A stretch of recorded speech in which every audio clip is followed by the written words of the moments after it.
السلام عليكم ورحمة الله وبركاته.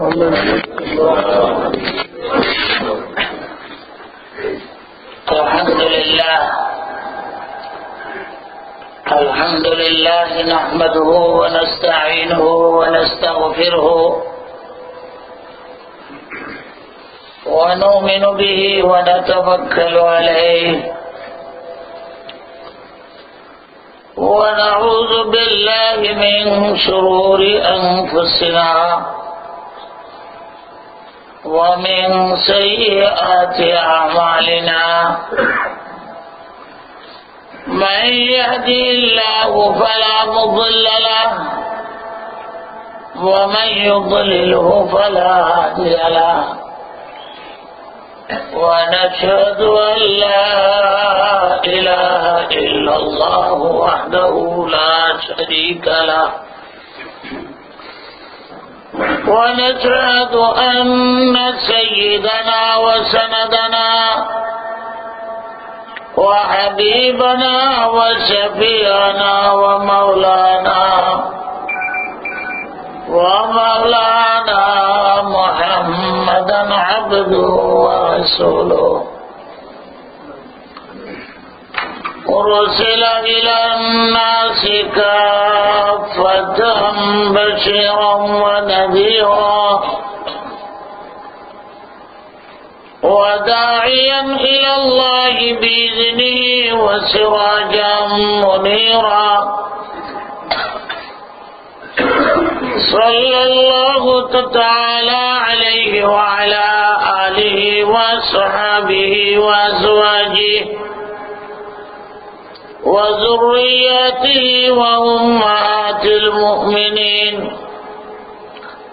وبارك وسلم تسليما كثيرا كثيرا.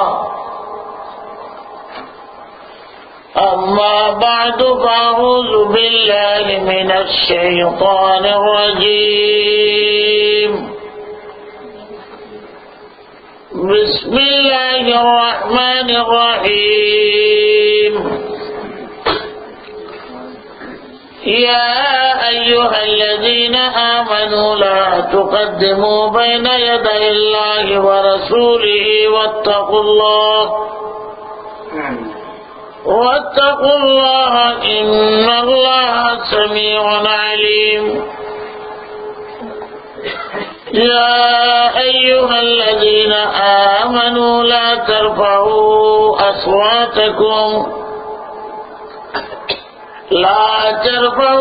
أصواتكم فوق صوت النبي ولا تجهروا له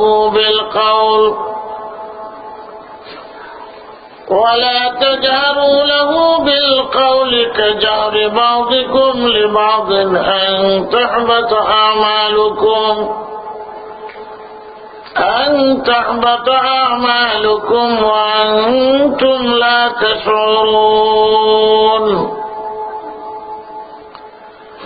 إن الذين يغضون أصواتهم عند رسول الله أولئك الذين امتحن الله قلوبهم للتقوى لهم مغفرة وأجر عظيم. إن الذين ينادونك من وراء الحجرات أكثرهم لا يعقلون. ولو أنهم صبروا حتى تخرج إليهم لكان خيرا لهم والله غفور رحيم. بارك الله لنا ولكم في القرآن العظيم. صلى الله على سيدنا ومولانا محمد وعلى آله وصحبه وسلم.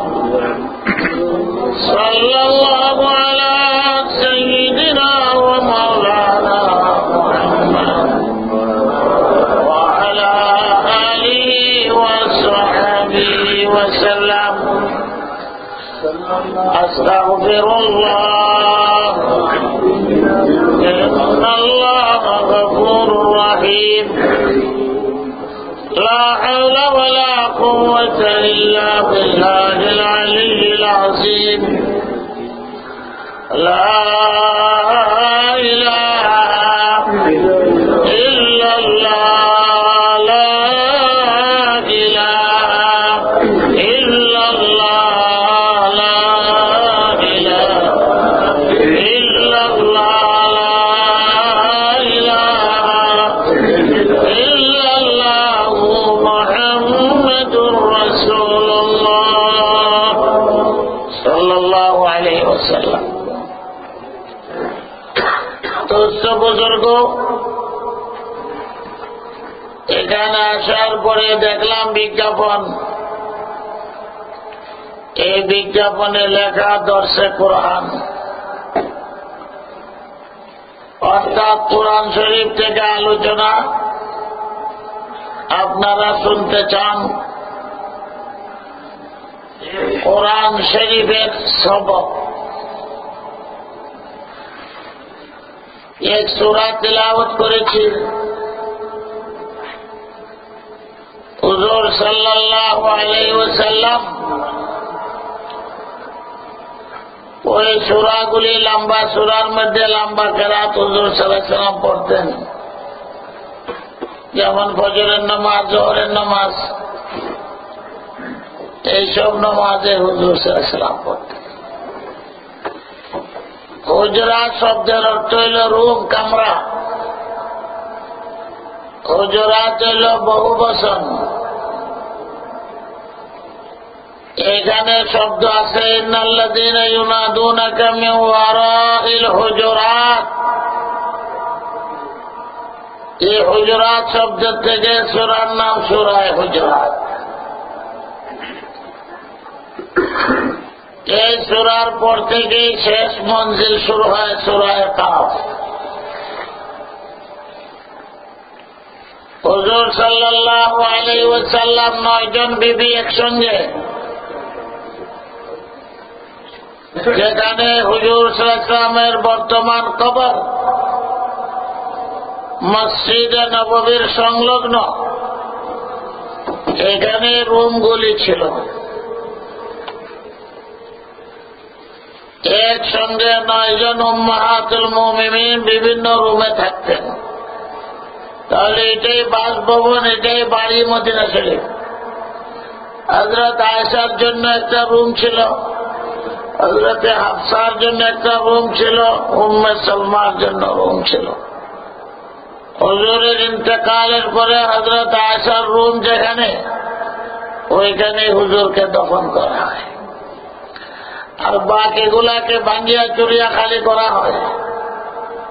এখন গম্বুজ আছে, আপনি দেখবেন চতুর্দিকে ওয়াল আছে, সামনেও পিছনেও চতুর্দিকে নামাজ হয়, মাঝখানে নবী আলাইহিস সালামের রওজা।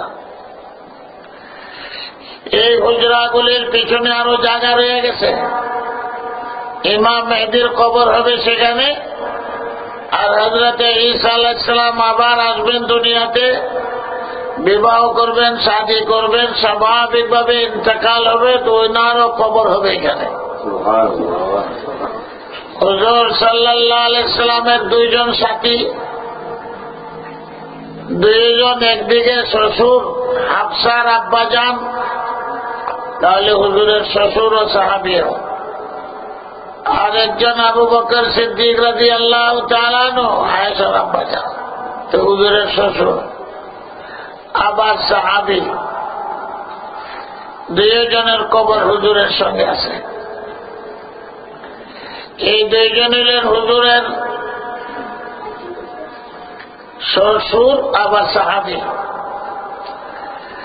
আর যে 2 জনের কবরের কথা বললাম, পরবর্তীতে আসবে ইমাম মেহেদী, উনিও নবীর বংশের হবেন, আখেরি খলিফা। ইমাম মেহেদীর জন্য সেখানে কবরের জায়গা আছে। হাদিস অনুযায়ী সেই যুগে যারা থাকবো আমল করব। নবীর জন্ম যেখানে হয় সবচেয়ে শ্রেষ্ঠ জায়গা, আর নবীর ইন্তেকাল যেখানে হয় এটাও শ্রেষ্ঠ জায়গা। পৃথিবীতে দুইটি জায়গা সবচেয়ে উত্তম, যে জায়গায় নবীর জন্ম হয়, যে কোনো নবী, আর যে জায়গায় নবীর ইন্তেকাল হয়, যে কোনো নবী। হিসাব করে নিতে হবে এই জায়গাটাই শ্রেষ্ঠ জায়গা, এই জন্য নবীর ইন্তেকাল এই জায়গায় হয়েছে, এখানে কবর আছে। এই জন্য নবীদের ব্যাপার, আর এটাও আমরা শিক্ষা লাভ করি। মূসা আলাইহিস সালামের ইন্তেকাল যেখানে, এখানে কবর। ইউসুফ আলাইহিস সালামের ইন্তেকাল যেখানে, এখানেই কবর। জাকারিয়া আলাইহিস সালাম, ইয়াহইয়া আলাইহিস সালামের কবর। এই জন্য আইয়ুব আনসারী রাদিয়াল্লাহু আনহু কবর মদিনা শরীফ নেই, বিভিন্ন জায়গায়। বিলালের কবর মদিনাতে নেই, দিমাশকে। হযরতে ফাতেমার কবর কোন জায়গায়, এই নিয়ে দ্বিমত। একদল বলেন হুজুরের পিছনে, নবীর কন্যা যেহেতু 6 মাস পরে ইন্তেকাল করছেন, হযরত ফাতেমার কবর সেখানে আছে। আর অনেকেই বলেন জান্নাতুল বাকির মধ্যে কবর। কিন্তু যারা আমাদের বুজুর্গানে দিন, সাহেবে কাশফ, যারা কবরের অবস্থা চোখে চোখে দেখেন টেলিভিশনের মতো, এইরকম বুজুর্গেরা বলছেন হযরতে ফাতেমার কবর হুজুর সাল্লাল্লাহু আলাইহি সাল্লামের এরিয়ার ভিতরে পিছনে আছে। এটাই স্বাভাবিক। হুজুরের ইন্তেকালের মাত্র 6 মাস পরে ফাতেমার ইন্তেকাল হয়ে গেছে। তাহলে পরিস্থিতিটা এরকমেরই ছিল।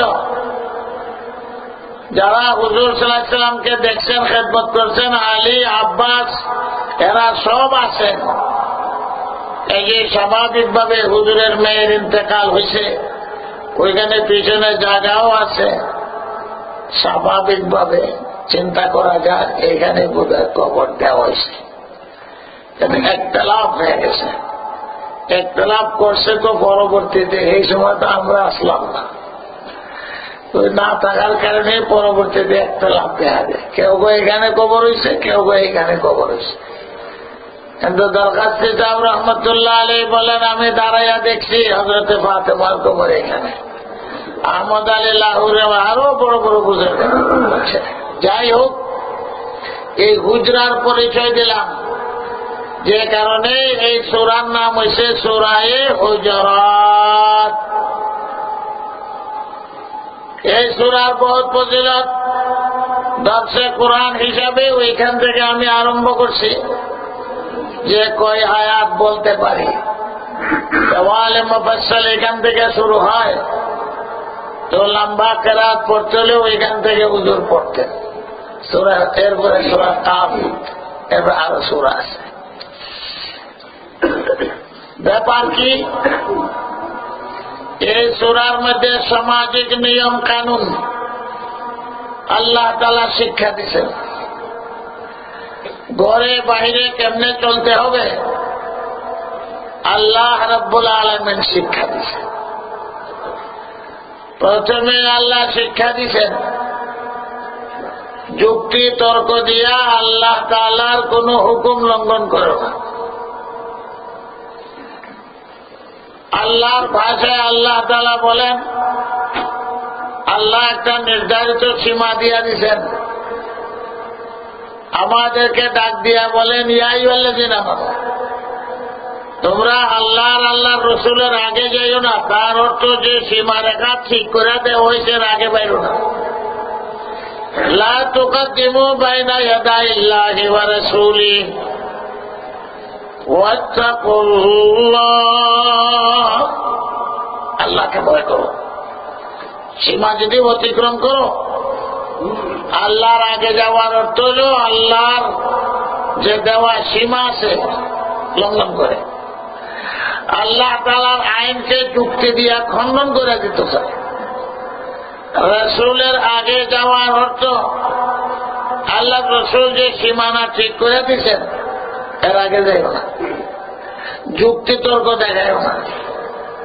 3 বার হাত দাও সীমা দিয়া দিচ্ছেন, তুমি কইও না 4 বার দইলে ভালো হইব, এটা রসুলের আগে যাওয়া। আল্লাহ রসুল সীমানা ঠিক করে দিচ্ছেন কোনি পর্যন্ত হাত দাও। তুমি সীমানা লঙ্ঘন করে না তোমার যুক্তি দিয়া যত দইমু এতই তো নূর বাড়বো, মসজিদে নূর। কাজে কাজে বগল পর্যন্ত দইতে থাকে, এটা হলো তোমার যুক্তি। নূর বাড়বো না আরো অন্ধকার হইব।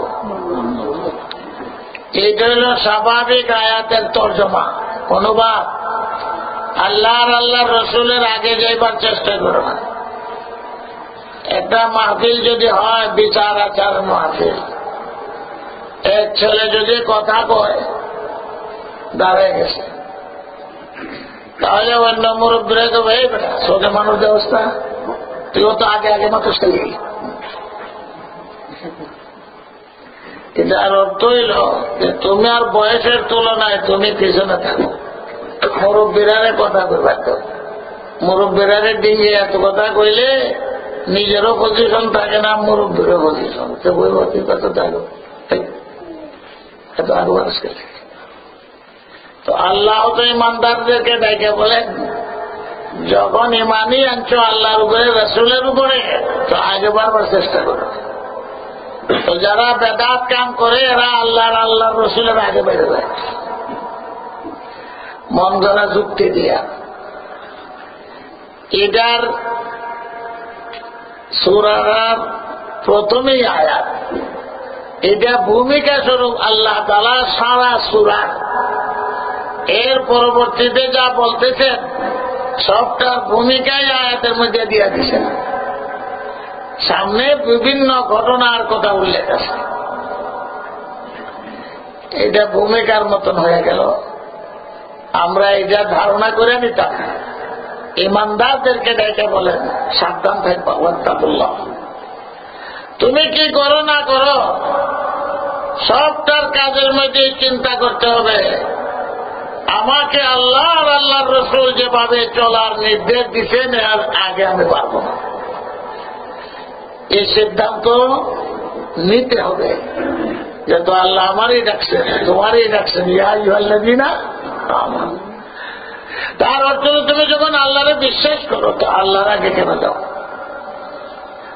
তুমি যখন নবীকে বিশ্বাস করছো তো নবীর আগে কেন যাও? দেখেন নামাজে দাঁড়াইলেন, একজন ইমাম ঠিক করলেন, সবচেয়ে বড় মশলা হল ইমামের আগে যদি কেউ যায় নামাজ হবে না। যদি একটা দায়িত্ব বিহাজ আলমা বলুক নামাজ হবে না। হরম শরীফে যাও সবখানে সাবধান করে, ইমামের আগে যাইস না, ফিসে 1 মাইলটা 2 মাইলটা বলে ওটা নাই, আগে 1 ইঞ্চি গেলেও নামাজ হবে না। দেখতে ইমামের মুরা কই তোমার মুরা কই, ইমামের আগে গেছে কেন? ইমামই যখন মানলে তো আগে যাচ্ছে লাগে, ফিসে থাকতে ইমামেরও তো ফিসে থাকতে 1 ইঞ্চি 2 ইঞ্চি ফিসে থাক, 2 ইঞ্চিও আগে গেলে বারবার সাবধান করা হয় সবার সময়। দেখো খেতার বন্ধু ইমামের আগে যায়, এটার অর্থ ইমামে তো মানছ আগে যাচ্ছে লাগে। এটা হল আয়াতের তর্জমা, এই সূরার ভূমিকা। আসল ব্যাপার হল হুজুর সাল্লাল্লাহু আলাইহি সাল্লাম পরামর্শ করার জন্য বসে। আপনারাও মিটিং করেন, পরামর্শ করেন।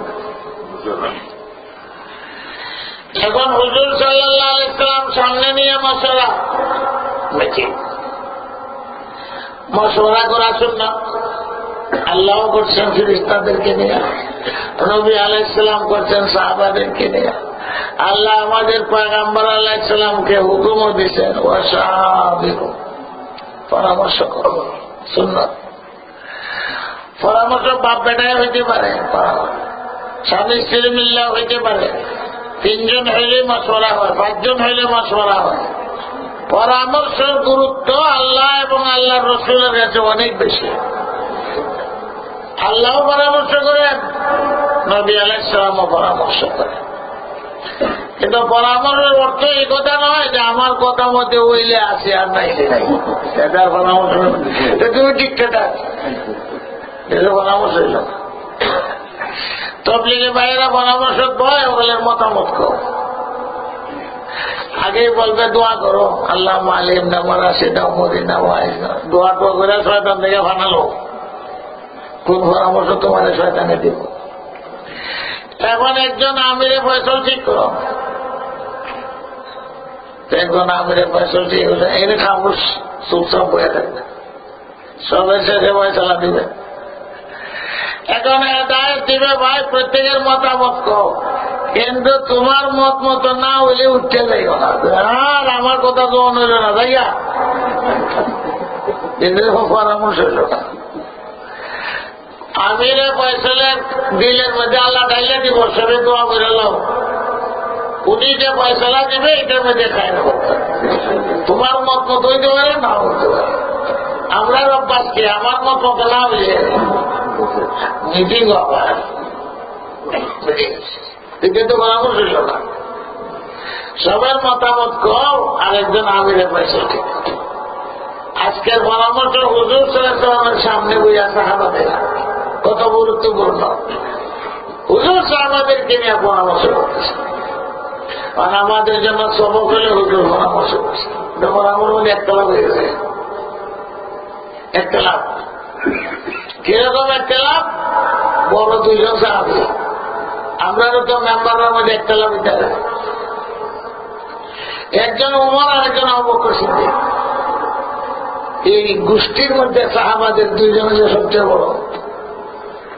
হুজুর পরামর্শ দিয়েছেন আমির কারে বানাইব, যুদ্ধের ময়দানে পাঠাইব। হযরত ওমর বলেন একজনের কথা, আবু বকর সিদ্দিক বলেন আরেকজনের কথা। আবু বকর সিদ্দিক যার কথা বলছেন উনি ভালো মনে করছেন, হযরত ওমর যার কথা বলছেন হযরত ওমর ভালো মনে করছেন। কেন হযরত আবু বকর সিদ্দিক রাদিয়াল্লাহু তাআলা রাগ উঠেছে, রাগ এই মর্মে যে এর খাস লুচে গেছে, আমি একটা কইলি হযরত ওমরকে বল, সব মিটিং এর মধ্যে আমি একটা কইলি এর উল্টাটা না করে দাঁড়ায় না, এটা আমার বাসায় করতেছে। আবু বকর সিদ্দিকের একটু রাগ উঠছে, হযরত ওমর রাদিয়াল্লাহু তাআলা রাগ উঠছে, এটা আমার বাসায় করতেছে। এখন কথাবার্তার নবীর সামনে তৈয়া দুইজনের একটু উৎসাহ হয়ে গেছে, আওয়াজ বড় হয়ে গেছে, তর্ক লাগলে আওয়াজ বড় হয়। হুজুর কিছু বলেন নাই, আহকামুল হাকিমিন রব্বুল আলামিন তালকা দেখবেন, আল্লাহকে দিতে ভালো লাগছে না, নবী কিছু বলেন। এটাই হল শিক্ষা। এই সাহাবায়ে কেরামের শিক্ষা স্বয়ং আল্লাহ দিচ্ছেন, আল্লাহ নবীকে যেমন দিচ্ছে, কোরআনের মধ্যে ডাক দিয়া সাহাবাদেরকেও আল্লাহ শিক্ষা দিচ্ছে, তার বিয়ে প্রশিক্ষণ। দেরি হয়েছে না, কোরআনের আয়াত অবতীর্ণ হয়ে গেছে, দেরি হয়েছে না।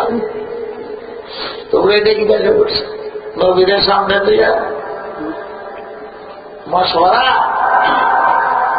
মতামত দিবার অধিকার আছে, একজনের দিকে আরেকজনের রাগও লাগে। 2 নম্বর আওয়াজ কেন উৎসাহিত, নবী চোখে দেখো না। সাথে সাথে যদি আল্লাহ শিক্ষা না দিতেন, ধারাবাহিক ভাবে আমরা দরওয়াজা পর্যন্ত আইতো এই কথা, আমরাও তো শিক্ষা গ্রহণ করতে হবে। যে মুরব্বী একজন লইয়া যখন পরামর্শ বইব,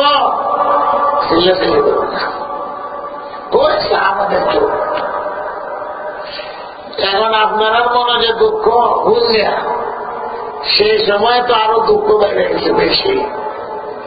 আল্লাহ আবার সান্ত্বনা দেন, দেখো দুঃখ মনে নিয়ে আবার হাত ফেল করো না, কি সব মনে করলাম। আমরা যে তো দুঃখ লাগে না, কিন্তু সাহাবায়ে কেরামকে আল্লাহ ধরছেন, এখন দুঃখিত হইয়া যদি তারা হাত ফেল করে বললাম কি সব মনে করছে না, কি করলাম এটা। সাহাবায়ে কেরামের অবস্থা এরকমই ছিল, তকবীরে উলা ফৌত হইলে সারাদিন কাঁদত, একদিন তাহাজ্জুদ নষ্ট হইলে আর ভাত খাওয়া না ঘুম নাই। কি সব বানাবে, আমরা তো সব বানাবে, আমরা কি বানাবে, আমরা সব ঠিক, সব ঠিক। তো আইল নামাজ বলল কি না বুঝল, কিচ্ছুই সব মনে করছে না, সব ঠিক। নবীর মনে দুঃখ গেল কিনা, নবী আলাইহিসসালাম কিচ্ছুই বলে, কিন্তু আল্লাহর কাছে পছন্দ লাগছে না। এই জন্য আল্লাহ তাআলা ডাক দিয়া বলেন, যে আয়াতের তর্জমা আগে করলাম এটার ভূমিকা, এখন সবগুলো আয়াতের তাফসীর। ইয়া আইয়ুহাল্লাযীনা আমানু লা তারফাউ আসওয়াতাকুম ফাওকা সাওতিন নবী, পুরা নির্দেশ। খবরদার, সামনের জন্য বলছি, নবীর সামনে তোমাদের আওয়াজ জন্য কোনদিন উঁচা না হয়। আর আমরা তো লাগে জায়গা খাও খাও খাও খাও, কেন মাত্র 2 জনে কত আছে, নাম কেউই নাই কোরআন শরীফ, আল্লাহ তাআলার নাম মেনশন করছেন। আমরা যে সুদ্দাস কিয়ামত পর্যন্ত সমস্ত ইমানদারকে দেখে বলতেছি। আর যারার আওয়াজ বড় হয়েছে তারা বুঝছেন না, বুঝছেন না, বুঝে গেছে আমরা না, আল্লাহ তাআলা দেখতে দিতেছে। লা তারফাউ আসওয়াতাকুম ফাওকা সাওতিন নবী ওয়ালা তাজহারু লাহু বিল কাওল কাজাররি বাযিকুম লিবাযিন আন তাহবাতা আমালুকুম ওয়া আনতুম লা তাশউরুন। আল্লাহ কোন আওয়াজ করে একজন আরেকজনের লোক আলাপ করো, বাজারও। আমরা দেশি ভাষা গরু কলের মতো, যে বালা মতন মারতে হয়, তবুও বালা মতন মারতে হয়। এই যে কলা খাচ্ছ পারে, ইচ্ছা করলে মারত, কিন্তু মারবই। আমরাও ওই গরু করলাম মাত্র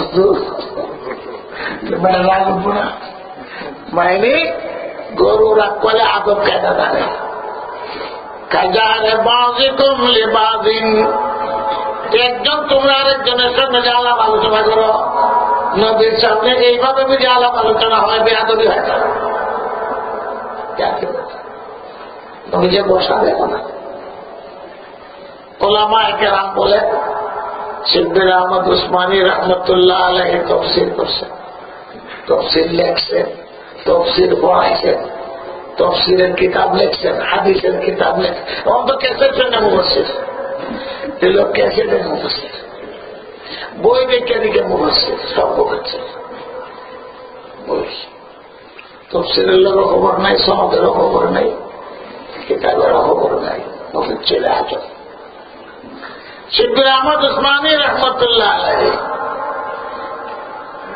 মুসলিম শরীফের ব্যাখ্যা সভা লিখছেন। কত বড় আলেম, জামে আসর পড়াও, ভূমিকা জামে আসর দেওবন্দের মধ্যে পড়াও, জামে আসর উনার লেখা মকদ্দমা ফতুল মলিন কিতাবের নাম।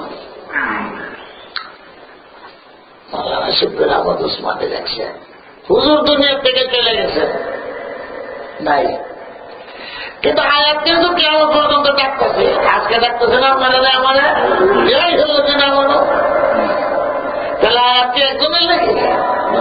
কোরআন কি 2 জনের লাগে? শিক্ষা সারা উম্মতের লাগে। তাহলে নবী আর নাই, আবু বকর সিদ্দিকও নাই, কিন্তু আল্লাহ ডাক দিয়া বলেন তোমাদের জীবনের আমল বরবাদ হয়ে যেতে পারে, অথচ বুঝতা না, ওয়ান্তুল্লাহ তাশউরুন, তোমাদের বুঝেও আসবে না, অথচ তোমাদের জিন্দেগির আমল বরবাদ হয়ে যাবে। এটা ধমক দেশের, ধমক বুঝেন না, বরবাদে হইয়া গেছে মনের অবস্থা। আল্লাহ ধমক দিছে বইতে পারে, এই কারণে তোমাদের জিন্দেগির আমল বরবাদ হয়ে যেতে পারে, এমন ধমক দিছে। খান্দন ছাড়ার গতি আছে রে, তাহলে তোমার খান্দা বকর সিদ্দিকের খান্দা কেনা যায়, আপনারা দেখছেন খান্দা দিচ্ছে। শিববির আহমদ উসমানী বলে রহমতুল্লাহ আলাইহি, এখনো এই আয়াতের প্রয়োগ ক্ষেত্র আছে। সেখানে ছিলেন আবু বকর সিদ্দিক আর উমর, সেখানে ছিলেন বিশ্বনবী খাতুমুন নবী। এখন ওয়ারাসাতুল আম্বিয়া আছে, নবীর ওয়ারিস উলামারা আছে, এরা নাই দিল কি? আর উম্মত যারা, এরা সাহাবা না, তাবেঈন না, এরা সাধারণ উম্মত, আখিরি উম্মত। তো তারাও এই চিন্তা করতে হবে যে আলেমদের থেকে বেয়াদবি করবো, জিন্দেগিতে সমস্ত আমল বাবা।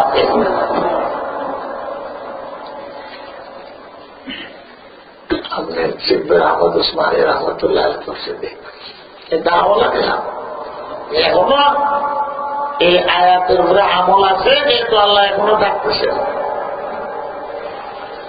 এমন আবু বকর সিদ্দিকের তো ভয় লেগে গেছে, চিন্তা করলাম, কেন দেখলাম ইসলাম পরামর্শ, উমরও কাঁদতে কাঁদতে শেষ। এরপর থেকে হযরত উমর আর আবু বকর সিদ্দিক মজলিসে বসে আর কথা বলতে, তো হুজুর জিজ্ঞাসা করতে, আবু বকর সিদ্দিক ডাক দিকে যাও, কোনো না হইলেও 3 বার জিগাইল মাঠ ফুটতো না আবু বকর সিদ্দিক।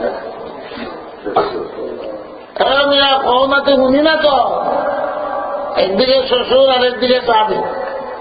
ও আবু বকর, বলতেছেন আল্লাহ আসতে আসতে, আল্লাহ যে কইছে কি জানি জিন্দেগি আমার বরবাদ হয়ে থাকা, আওয়াজ কেন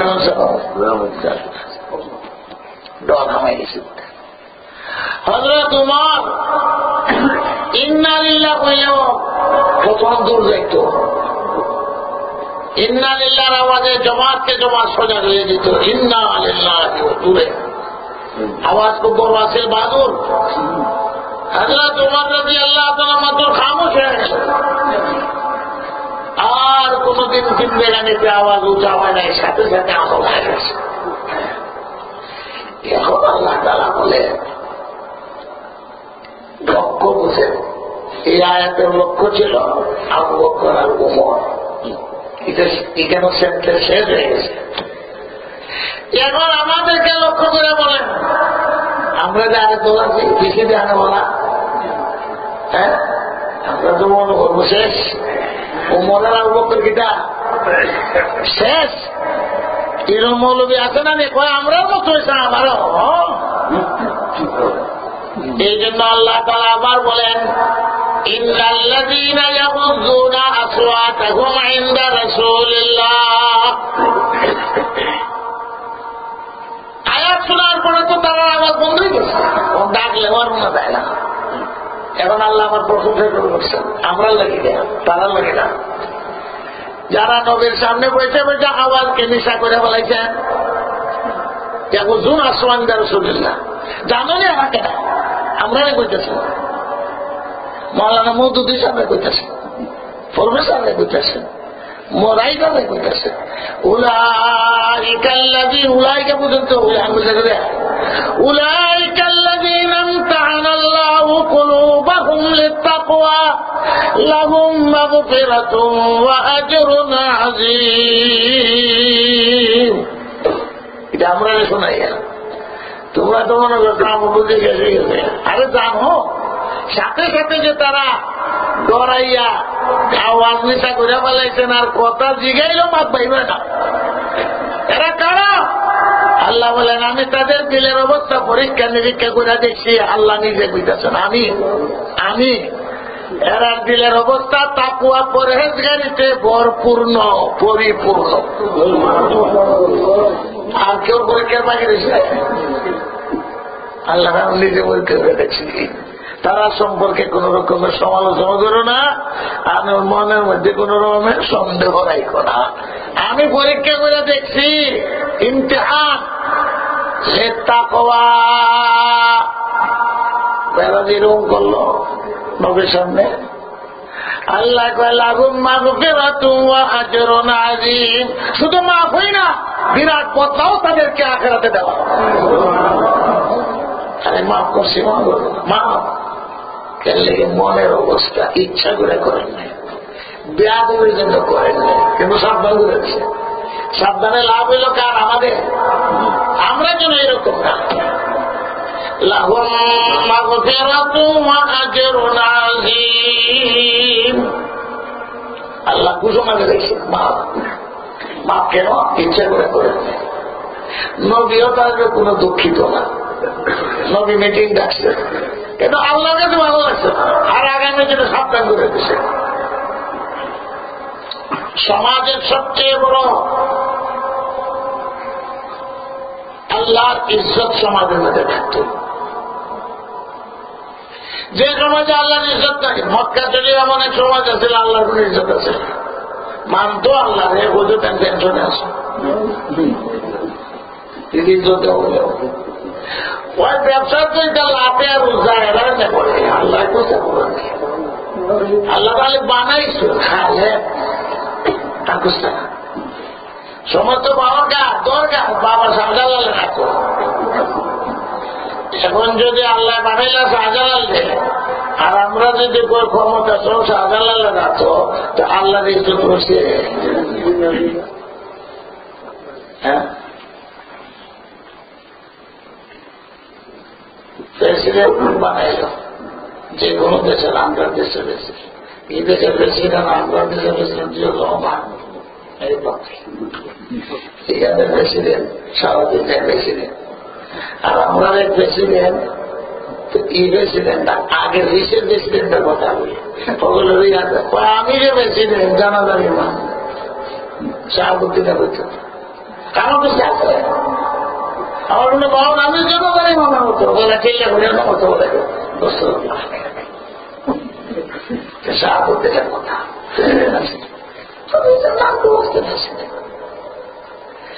এখন প্রেসিডেন্ট যদি মানো তুমি আর প্রেসিডেন্ট যদি তার ইজ্জত রক্ষা না করতে পারে তুমি করে বলবো।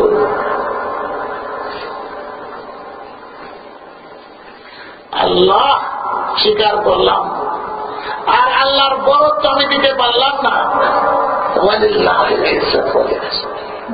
আল্লাহ ইজ্জত আল্লাহ দিতে হবে, এরপরে কার ইজ্জত দিতে হবে? ওয়ালি রাসূলি পয়গম্বর আলাইহিস সালামের ইজ্জত। তো সমাজের মধ্যে যদি আল্লাহর ইজ্জত না থাকে শান্তি হইব? এরপরে নবীর ইজ্জত যদি না থাকে শান্তি হইব? এখান থেকে আল্লাহ তাআলা করছে আল্লাহ আল্লাহ রসুলের আগে যাই।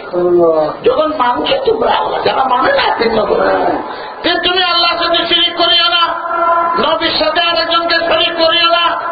একদিকে মুহাম্মদুর রাসূলুল্লাহ বলবে আর গোলাম আমাদের নবী মানবে, নবীর ইজ্জত রইল কোথায়? লা ইলাহা ইল্লাল্লাহু মুহাম্মাদুর রাসূলুল্লাহ ইজ্জত দিতাম। এরপরের নম্বর কার ইজ্জত? কোরআনেও বলে হাদিসও বলে, এরপরে হইলে মা বাপের ইজ্জত। আল্লাহ তাআলা নিজে শিক্ষা দিচ্ছে মা বাপের ইজ্জত। মা বাপের ইজ্জতের পরে কার ইজ্জত? এরপরে মহিলাদের জন্য যখন বিয়া শাদী দিবা তো স্বামীর ইজ্জত বুঝতে, মহিলারা স্বামীর ইজ্জত পাবে না, ছেলেরা মা বাবার ইজ্জত দিবে না। 4 নম্বর স্তর গেল, সমাজ কোনদিন শান্তিতে থাকতে পারবে না। যে সমাজে আল্লাহর ইজ্জত নাই শিরিক করে, যে সমাজে নবীর ইজ্জত নাই এই সমাজ, যে সমাজে পিতা মাতার ইজ্জত নাই, যে সমাজে স্বামীর ইজ্জত নাই, এই সমাজ কোনদিন শান্তিতে বসবাস করতে পারে। একটা গোল্লা একটা খাইব যে দেশ নাই। আপনারা স্মরণ আছে এই যুগের পড়ালেখায় কতটুকু সীমা? আগে যে যখন নব্য তুর্কিরা এলো আকামালা কাতুর তো আল্লাহ জনতা বলছিল আল্লাহ বিদায় জনতা কম দেখাই আছেন তুর্কির থেকে আল্লাহ আল্লাহ বিদায় কিরকম চাহে ওই নব্য তুর্কি মূর্তি বানাইল আর গপ করে কোরআন বদলাইল।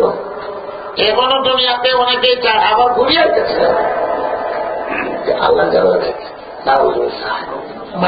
যেটা ইসলামের খেলাফত আছে ধ্বংস হইয়া মানুষ কতটুক জানলা হয়েছে যে আল্লাহ যেমন মুসলমান তার দিকে খুব শান্তিতে আছে। আল্লাহ রাসূল সাল্লাল্লাহু আলাইহি ওয়াসাল্লামের ইজ্জত নাই, নবীর অনুসরণ করে না, নবীর কথা মতো জিন্দেগানি করে না, শান্তি হইব? আর সাহাবায়ে কেরামের যুগে কিরকম শান্তি? বেমার নাই, চুরি নাই, ডাকাতি নাই, মারামারি নাই, হাইজ্যাক নাই। কি সুন্দর দেশ চলছিল। হযরত আবু বকর সিদ্দিক, হযরত উমরের সময় একটা মহিলা সাজে সজ্জা নিয়ে রাত্রের অন্ধকারে সৌদি আরবের এক প্রান্ত থেকে আরেক সানা থেকে হাজরামুদ পর্যন্ত, এমন থেকে হাজরামুদ পর্যন্ত এই যে বিরাট এরিয়া যদি 1 লাখ লাগায়, হুজুর সালাম বলে গেছিলেন এমন এক সময় আইব যে মানুষের হাইজাক করবো দূরের কথা, চোখ উঠাইয়াও দেখতে পাইব। হযরত উমর রাদিয়াল্লাহু তাআলা আনহুর সময় গোপনেও দুধ পানি দিত না, প্রকাশ্যে গোপন অনুযায়ী দিত। কিরকম হয়েছে জিনিসটা মানুষ, মায়ের ভয় মেয়ে না বলে, মেয়ে বই না আল্লাহ দেখে। এখন এই কথাকে চিন্তা করে আল্লাহ দেখে, মিশা কথা বলতেছে, ধোঁকাবাজি করতেছে, খারাপবাজি করতেছে, আল্লাহ যে আমার সামনে আসেন। আল্লাহু হাজিরি আল্লাহু নাজিরি আল্লাহু মাই। আমাদের চিন্তা করিয়া চলতে হবে। এখন আরেক ঘটনা শুরু হয়ে গেছে।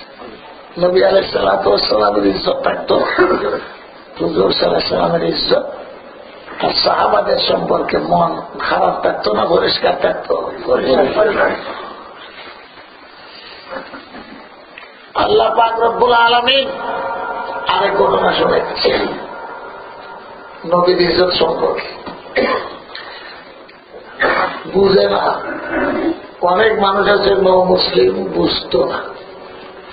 হুজুর বইয়া থাকতেন সাহাবাদেরকে নিয়ে, অপরিচিত লোক আসলে এখানে জিজ্ঞাসা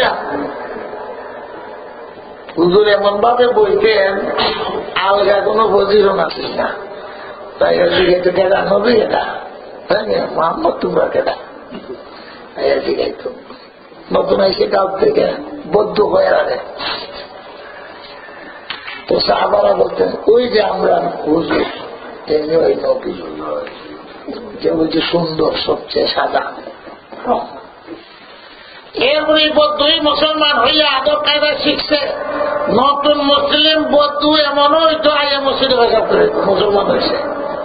হুজুর ওটা খবরদার, চোখ না খাইয়া না, মসজিদ ধরলে পরিষ্কার হইব, কয়দিন পরে ইসলাম তাজা হইব, ইমান তাজা হইব, শিখব। পইলে যদি ধমক দাও আর আইতো না। বদ্ধদের অবস্থা এগুলা আপনাদেরকে বুঝাইবার জন্য বিভিন্ন দৃষ্টান্ত দিতে হয়। এইটা হুজুর চাইতে আমরা পাইছে না মসজিদ বদ্ধ বেটা না মুসলিম, যে হুজুরের দরবারকে ডাকা করছে। আমরা যেভাবে ডাকে নিজের ছেলে মেয়েরে এইভাবে ডাকা শুরু করছে। হুজুর তো হুজুরের ভিতরে আহকামুল হাকিমিন রব্বুল আলামিনের কাছে খুব খারাপ লাগছে যে আমার নবীরে কেমনে ডাকে। ইন্নাল্লাযীনা ইউনাদুনাকা মিন ওয়ারাইল হুজুরাত আকসারুহুম লা ইয়াকিলুন।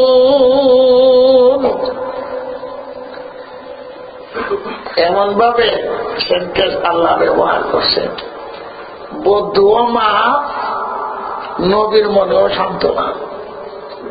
বদ্ধরা কইতেছেন এই ব্যাধি তুমি ভাবে ডাকে নবীরে, আর হুজুরে বুঝাইতেছেন এটা ব্যাগ করলে তুই লাভ নাই। একসাথে দিও শব্দ, নবীর মনে সন্দেহ ব্যাগ কর, আমরা কই না হুজুর এটি ব্যাগ অবস্থা বুঝে মনটা ভাত লাগে গেল, যাতে হুজুরের মনে কষ্ট না লাগে।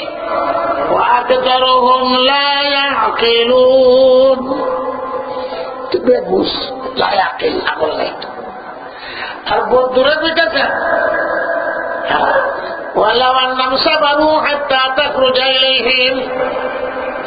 ডাকাডাকি না করিয়া বয়ে থাকতে কাছেই তো হুজুরের গুজরাট। হুজুর আসো, আইবা তো আমাদের লাগে, বাইরে তো আমাদের লাগে, ইচ্ছা করে দরকার খুলুকা,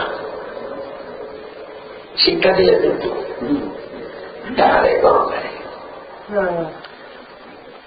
এটাই তফসিরের কিতাবে আলেমদের জন্য থাকছে।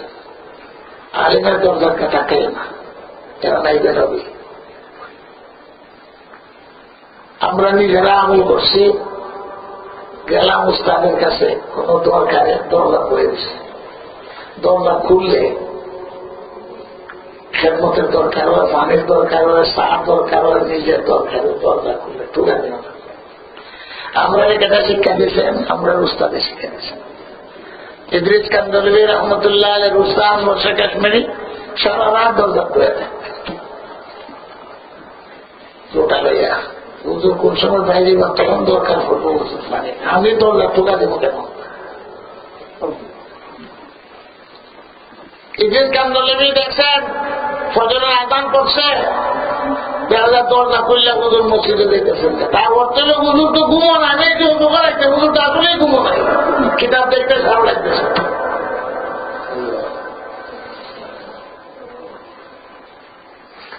আল্লাহর বড় বড় বলি না, রুমের ভিতরে নমাজ আছে না, দোয়া আছে, তুই এইসব কোন হবে ডিস্টার্ব করবে? আলিম তো এই বক্তৃতা ঠিক আছে, তার বাদ জমা তুই নেই, নমাজই নেই, যেসব গাছ এসব সুটকি খাবাইল। তো আমার উস্তাদ আমার শিক্ষা দিলেন না যে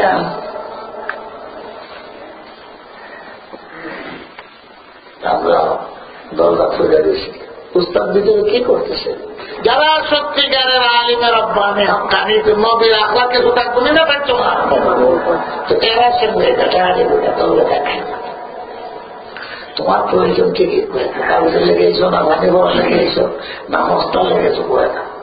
ولو أنهم صبروا حتى تخرج إليهم لكان خيرا لهم। এটাই ছিল তরিক আদব, কিন্তু মেয়েরা তো বুঝে না। আল্লাহু গফুরুর রহিম, আল্লাহ মাফ করে দেওয়া, এটা তো বুঝে না। তো তারে কইয়া দিলে এটা তো মনে পাইব দুঃখ বদ্ধ মা মুসলমান ঘোষণা দিয়া দিচ্ছেন আল্লাহু গফুরুর রহিম, আল্লাহ মাফ করে দেওয়া। এটা মাফ হয়ে গেছে, মন তো খারাপ না, দিল তো ভালো। আর নবীকে বুঝাই দিলেন আকসার হুল্লাহ ইয়াকিলুন, এগুলোর আগল টাগল নাই, ব্যাগ করলে তো মনে রাখতো না গেছে। এগুলো কোরআনের সেন্টেন্স এরকম। وَأَكْثَرُهُمْ لَا يَعْقِلُونَ وَلَوْ أَنَّهُمْ صَبَرُوا حَتَّى تَخْرُجَ إِلَيْهِمْ لَكَانَ خَيْرًا لَهُمْ وَاللَّهُ غَفُورٌ رَحِيمٌ। আল্লাহ মাফ করে দেন। এই কথা একটু বুঝা যায়, সাথে মশলা দেশ মাফ করে দেওয়া গেছে। আল্লাহ যদি মাফ করে দেওয়া দেন, আপনার কোনো আপত্তি আছে? এটা হল তারবিয়ত, এটা হল শিক্ষা। আল্লাহ পাকের পক্ষ থেকে সাহাবায়ে কেরামদেরকে শিক্ষাও দিচ্ছেন, আর আমাদের জন্য আবার সবক রেখে দিচ্ছেন, তোমরাও সবক গ্রহণ করো। এই পর্যন্ত তো শুনলেন কয়েক আয়াত। এইবার আল্লাহ তাআলা আমাদেরকে শিক্ষা দিতেছেন, ইয়া আইয়ুহাল্লাযীনা আমানু, অর্থ সারা উম্মত কিয়ামত পর্যন্ত যত ঈমানদার সবের জন্য সবক। ইয়া আইয়ুহাল্লাযীনা আমানু ইন জাআকুম ফাসিকুম বিনাবাইন ফাতাবায়ানু। বুদ্ধিমানদের লাগে রাস্তা কঠিন বেশি, যারা আকল বুদ্ধি কম সোজা সাজা এরারে আল্লাহ বেশি আটকাইত না। এখন মনের অবস্থা আল্লাহ তাআলা যদি দেখে কুটিলতা নাই, আল্লাহ ছেড়ে দিন। আপনারা কিতা করেন বিচারে ব্যাকরণ বুঝে না থাকা, ইগোটা করিতে সব শেষ, ব্যাকরণ বুঝে না। বুদ্ধিমান আকলমান যারা এরাই বেশি বেশি। এই জন্য হাদিস শরীফ আছে যে আহলুল জান্নাতে কুলহুম, বেশি অংশ বেকুব মানুষ, ব্যাকল মানুষ বেশি। আহমদ যাদেরকে বলে, আহমদ বুঝতে নাই, এত দিল আল্লাহ বানাইছে তার এরকম আহমদ, কিন্তু হুজুর বলেন এরা বেশি বেশি। আজকে বা বুদ্ধিমান, তোর মাথার যখন বুদ্ধি বেশি, তোর সব দিয়া তোর বুদ্ধি কিটা হয়েছে উল্টা পাল্টা করতে, তোর বুদ্ধি বেশি, এখানে ধর্মের বেশি। হ্যাঁ, হুজুর সাল্লাল্লাহু আলাইহি ওয়াসাল্লাম বলছেন আল মুমিনু বিররুন কারীম, মুমিন সাদা সিধা ভদ্র। ওয়াল মুনাফিকু হিব্বুল লাইম, মুনাফিক এটা ওই প্রতারক, চালাক, দুষ্ট। এর লেগে তোমার কি বলতে চালাক দুষ্ট আর ইমানদার সাদা সিধা। এগুলো বুঝতে শব্দ। এইবার ইমানদারদেরকে ডেকে বলেন ইন জাকুম ফাসিকুম বিনাবাইন ফাতাবায়ানু আন তুসিবু কওমান বিজাহালাতিন ফাতুসবিহু আলা মা ফাআলতুম নাদিমিন। ইয়া আইয়ুহাল্লাযীনা আমানু, আগে তর্জমা ইন জাকুম ফাসিকুম বিনাবাইন, কেউ যদি কোনো খবর লই আসে তোমার কাছে, খবরটা দিয়ে দিছে নিউজ নিউজ, নিউজকে আগে বিশ্বাস করবে না। পত্রিকার নিউজ তো মাশাআল্লাহ দেখবে, খবর লিয়া দেখবেন কুষ্টি মিডিয়া পত্রিকা দেখে, পত্রিকা দেখে মনে হয় না মানে ওই মতো লাগে পত্রিকা পত্রিকা ওই, পরে খবর লিয়া দেখবেন কুষ্টিটা এমন সাজাই আরে কেউ কেন নিউজ যদি আয় না ফাটা পাইয়ানো অনুসন্ধান করো, থাকে করো, আগে একবার শুরু করো না। ফাটা পাইয়ানো বিশ্বাসও করো না, অনুসন্ধান করো। এরপর একজন আবার প্ল্যান গেছে গা, আর একজন আবার আইসই না, তুমি কিনা নিয়ে আইবা করতে গেল আইবা আইতে পারে ঠিক আছে বউ আইলা যেটা কখন ছিল প্লেন বলে গেছে গা, তুমি তো প্ল্যান করার মধ্যে টেলিফোন লাগাইছে এখন বউ তো চালাক বেশি হয়, প্লেনে কোনো আইসই না হয়ে গেছে। এগুলা পায় আল্লাহ তোমরা খবর দেওয়া লাগে আমার বাবু তালাশ করে মতো মরিয়েছে উদয় নিউজ দেয় খবর দেখা যাবে আল্লাহ দিলে আশেপাশে। এই জন্য যে কোনো নিউজ পাইলে আমরা সাবধান করতেছে ফাটা পাইয়ানো বালাবেটা যাচাই বাছাই করো, সন্তান খবরটা পাইলে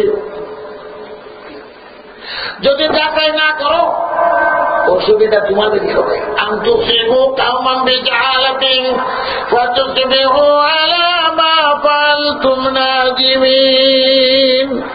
হইতে পারে জাহালত মানে না বুঝির কারণে, বেবুঝির কারণে এমন কাণ্ড তুমি কইরা বইবা, এই কাণ্ডর কারণে আবার তোমারই পস্তাইতে হইবে, আফসোস করতে হবে এটা করলাম তাকে যা উইলে ওই বেটার মাথার দাঁড়িয়ে গেলে ভালো যাচাই করলো না, বুড়াও যাচাই করলো না।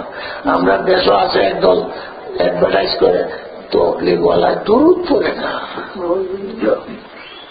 ঠিক আছে দেখলে না দুরুদ পড়েনি না পড়ে না, আর কেন তারা একবারে তবলিগ এটা নবী হয়ে মানে না, কলিমাকে পড়ে ওই নিয়ে বিশ্বাস করে দিয়েছে। আমরা দেশে ছেলে কান নিচে আখা মারতে দেখতে না নিচে না ব্যবসায়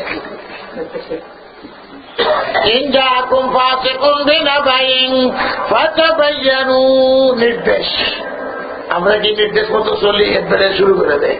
কে বলল খালি শুনছে আর গান খাওয়া পেটে যদিও পুরা তার বেঁধে খানো কেন কত ফেরে দিয়ে দেখবেন আল্লাহ মাইক লাগতো না, আস্তা গাও খবর হিসেবে করে নিউজ কেমন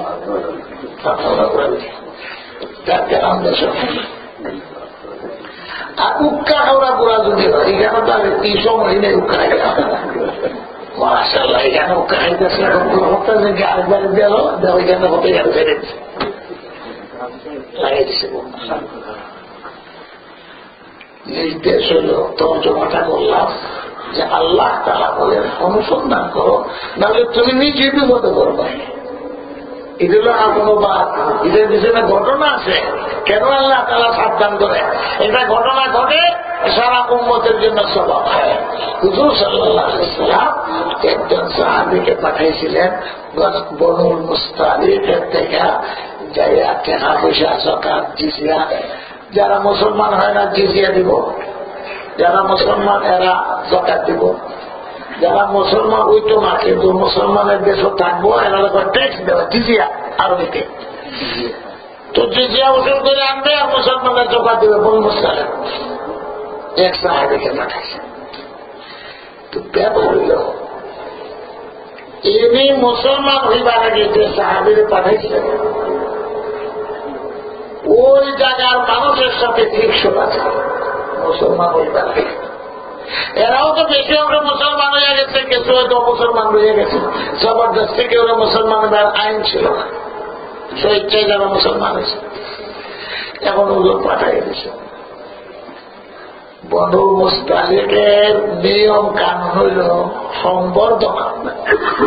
সংবর্ধনা কেউ দেয় লাল চা, লাল গালিচা। আমরা ছোটবেলা কৃষকরা আইলে নিশান লাগাইয়া কাগজ জামা নাইয়া তোলা পান লইয়া নালা জিন্দাবাদ, এটা হলো সংবর্ধনা। এমন এটা নাই এই যে নিশান লাগাইয়া জিল্লার মাথার মধ্যে নিয়া দল বাইতে গিয়া এবার ওনার কেউ দেয় মেসা খুব করে গুম্বালায় এমন খবরে যাই গাড়ি বাইয়া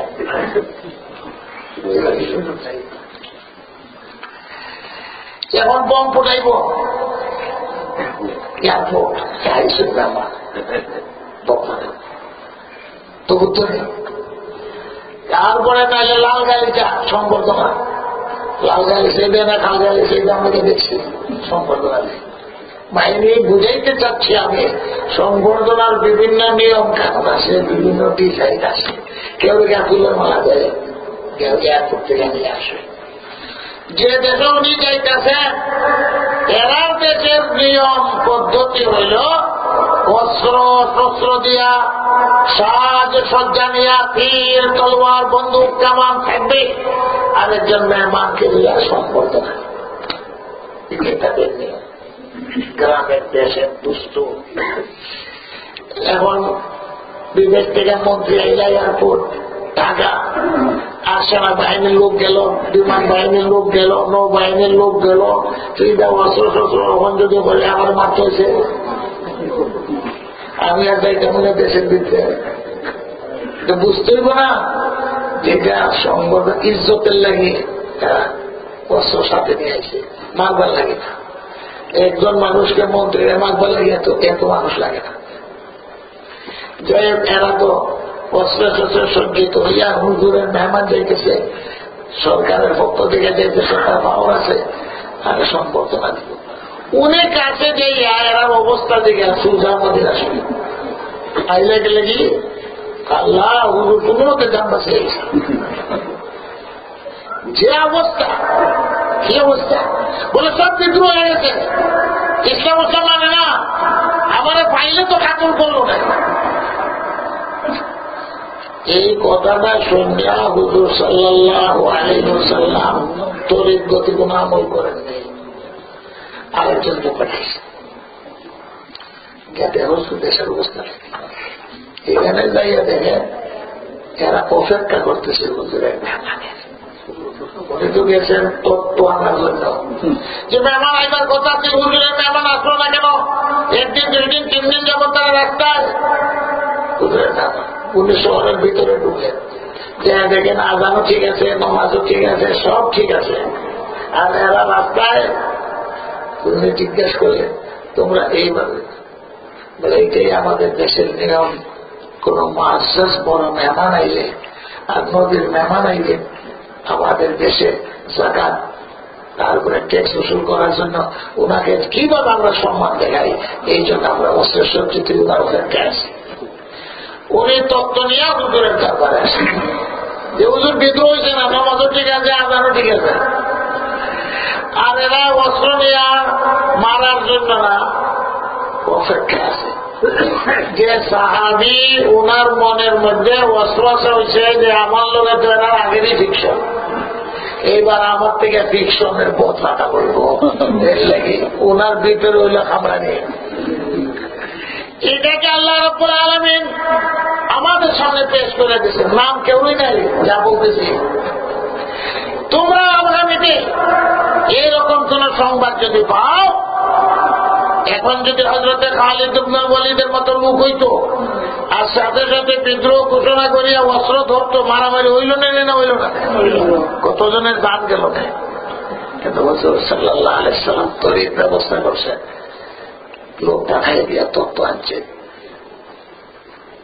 যদি উনি অস্ত্র ধরতেন আর নবী আলাইহিস সালামের পক্ষ দিয়ে যাইতেছে বলে মারবে, তাহলে কি অবস্থা দাঁড়াইছে, মুসলমান মারা দিত।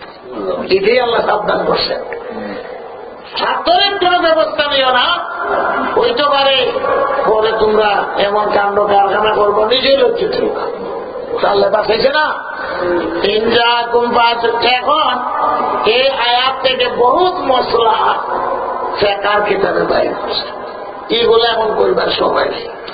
এগুলা যখন ছাত্ররা পড়ায় তখন আমরা বলি এই আয়াত দ্বারা এই মশলা বাইরেছে, এই মশলা বাইরেছে, এই মশলা বাইরেছে। কিতাবুল শাহাদাত আছে একটা, কিতাবুল কযা আছে একটা, এই সমস্ত জায়গার মধ্যে এই আয়াত দ্বারা বহুত মশলা বাইর করছে। হাকিম যে ফয়সালা করবে, সাক্ষী কেমনে দিবে, এইগুলা বলার এখন সময় নেই। অনুবাদটাও বললাম, ঘটনার সূত্রটাও বললাম।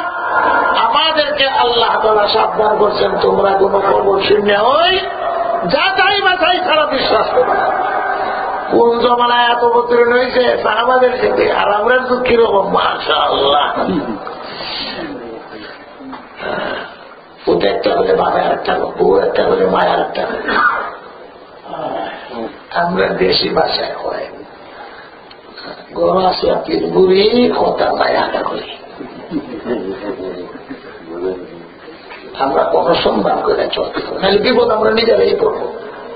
পরে আরেকজন কিটা মেয়া মুরব্বী কিটা কইছে আপনি, হ্যাঁ মিশা মাত মাতলায়, হ্যাঁ আমি দেখেছি উদা বুঝলি না, হ্যাঁ কিটা বলেছে নাই তো সরম পাই যায় না, তাহলে প্রমাণ আছে সরকার চাইবেন দেও করবে।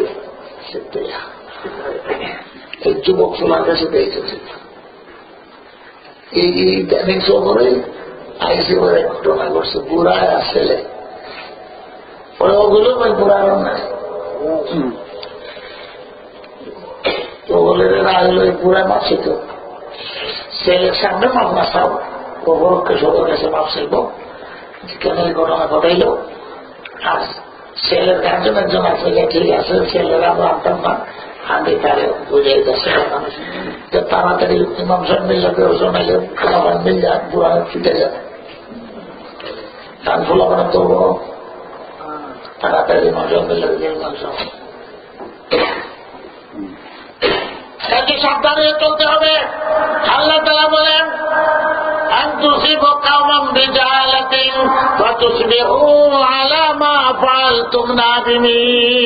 নিজেই লজ্জিত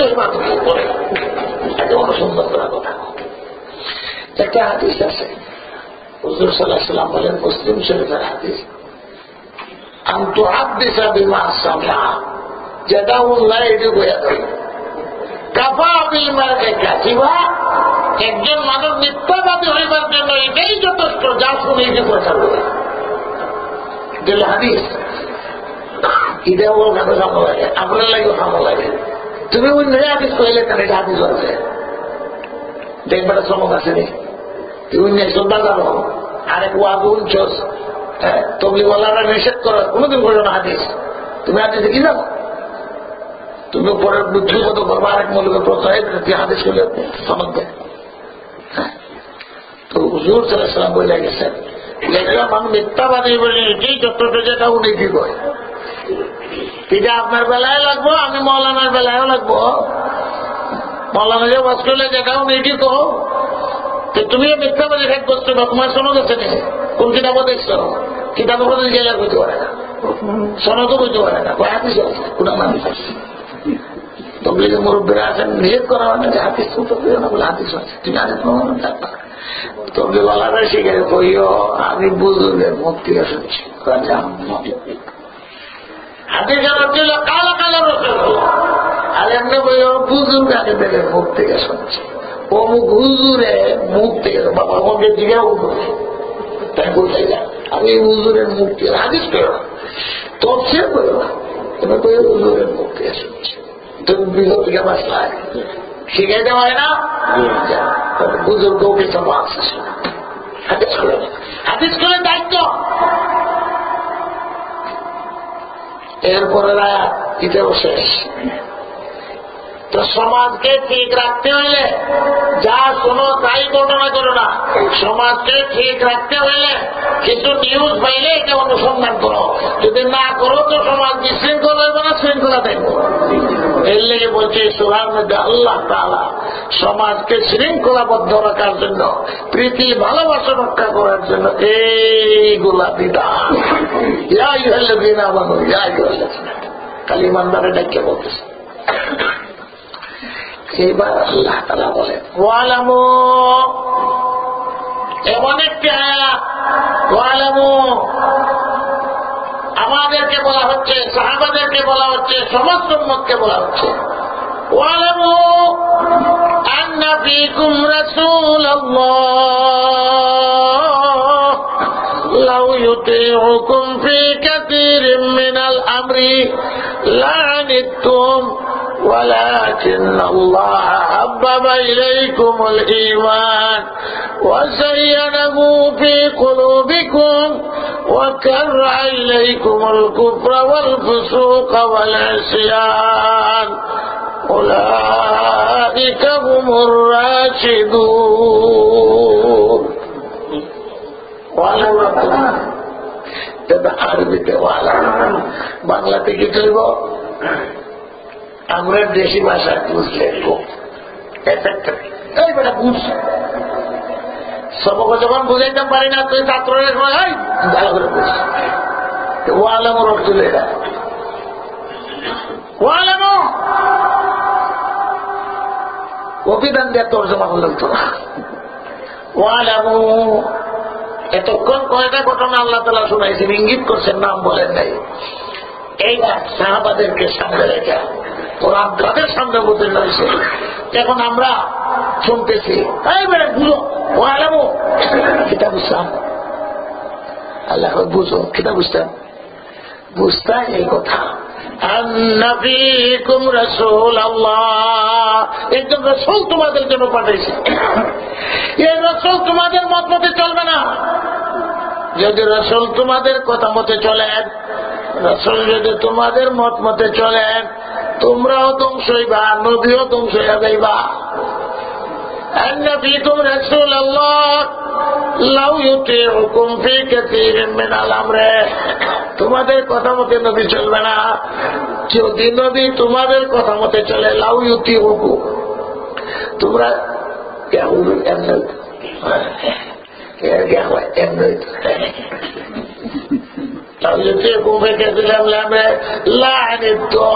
ধ্বংস হইবা, তোমরাই লাভ হইত না, তোমার ক্ষতি হবে।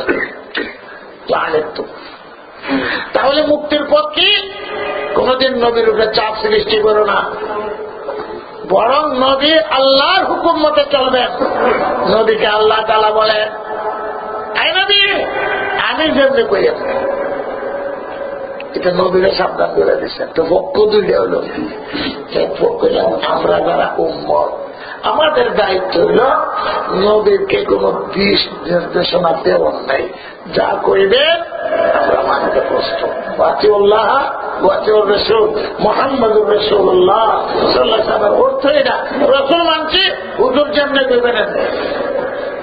এখন যে আমরাও যে নবীর পরামর্শ দেই, বিধানটা এমনি হইলে ভালো আছে, আইনটা এমনি হইলে ভালো আছে, তাহলে আল্লাহ তাআলা বলেন তোমরা এই বিপদে পড়বা। লা'আনিতুম ওয়ালাকিন্নাল্লাহ হাব্বাবা ইলাইকুমুল ঈমান।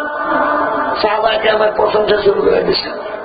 আল্লাহ বলেন ও সাহাবারা, আমি তো মনে করি তোমাদের ভিতরে এরকম কোন বেমান নাই যে নবীকে চাপ ফালাইয়া তোমাদের মত মতে আনার চেষ্টা তোমরা করবা, এই সম্ভাবনা তোমাদের বেলায় আমি রাখি না। আল্লাহ বলতেছে সবাই দিতেছে সাহাবাদের। ওয়ালাকিন্নাল্লাহ হাব্বাবা ইলাইকুমুল ঈমান, প্রশংসা শুরু করে দিয়েছে। এ সাহাবারা তোমাদের ভিতরে ঈমান বড় পেয়ারা জিনিস। ওয়াযায়্যানাহু ফী কুলুবিকুম, ইমান তোমাদের জন্য সুন্দর রূপরেখায় তোমাদের অন্তর মজাইয়া, এটা কই না যাইলে যেরকম মজাইয়া হাজারে ইমান তোমাদের অন্তরের মধ্যে আল্লাহ তাআলা হাজাইয়া গুছাইয়া রাখছে, সুন্দর অবস্থায় আছে। সাহাবাদের ইমান সুন্দর, আল্লাহ বলতেছে সাহাবাদের কাছে ইমান বড় মজবুত। وزينه في قلوبكم وكره إليكم الكفر والفسوق والعصيان। আর তোমাদের কাছে কাররা ইলাইকুমুল কুফরা, কুফর অন্যায় নাফরমানি তোমাদের কাছে খুব ঘৃণার জিনিস।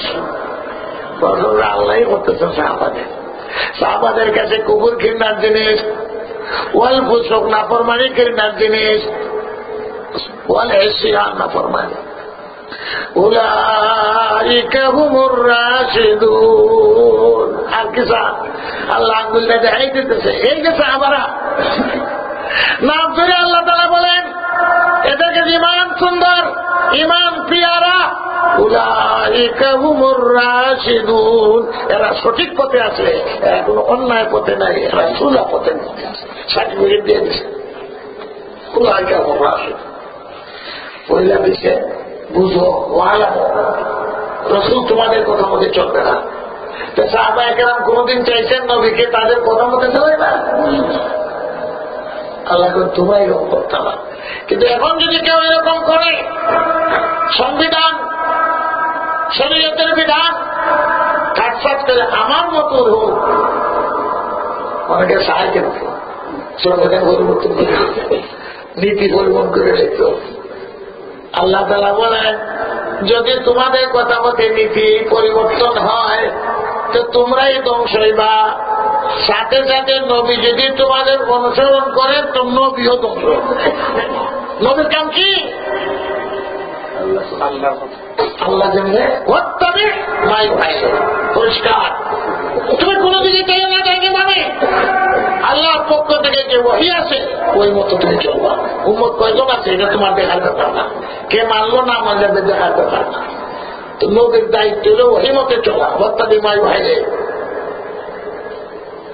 আসমানের দিকে ছেড়ে দেবে, ডাইনে কেনা আছে বামে কেনা আছে। অনেক পয়গাম্বর এরকম হবে, আসরের ময়দানে মাত্র একজন উম্মত, অনেকজন এরকম হবে, ডাইনও কেউ নাই বামেও কেউ নেই, এরকম নবী কেউ কথা শুনছে। এখন তো বুঝছে নিজেকে ভালো করে বুঝা। আমাদের দায়িত্ব হল নবীর অনুসরণ করা, নবীর দায়িত্ব হল আল্লাহর হুকুম মতে সমাজকে পরিচালনা করা। কে মানলো কে না মানলো এগুলা নবীর দেখার ব্যাপার না। এটাও লম্বা ঘটনা আছে, এক একটা আয়াতের দেশের বিরাট বিরাট ঘটনা। বনু সাকিব এরা যখন মুসলমান হইল, তাইফের মানুষ মুসলমান এসে পড়ে, প্রথম পিটাইছে হুজুর সাল্লাল্লাহু আলাইহি ওয়াসাল্লামকে দেশ থেকে খেদাইছে, আর মক্কা বিজয়ের পর এরা মুসলমান হয়েছে। মুসলমান হওয়ার পরে তারা সিদ্ধান্ত হইল যে আমাদের কিছু নতুন নতুন প্রস্তাব আছে, এগুলা নবী আলাইহিস সালাম মানছে। নবীরে তার প্রস্তাব দিয়া শাহাবুদ্দিন প্রেসিডেন্টের মোতাবেক দস্তখত দিলা গেছে মদিনা শরীফ। যে আমরা তো সম্মানী, আমরা কলিমা পড়ছে মুসলমান, আপনার দেশের মানুষ গেলাম না করো না, এতটা বলে অনেক সময় লাগবে। তবে আমাদের দেশের সমস্ত ছোট বড় আপামর জনসাধারণ সবের পক্ষ থেকে আপনার খেদমত একটা প্রস্তাব, এটা আমরা সবে মিলে বাস করে লিখে আপনি আলে দোষ করে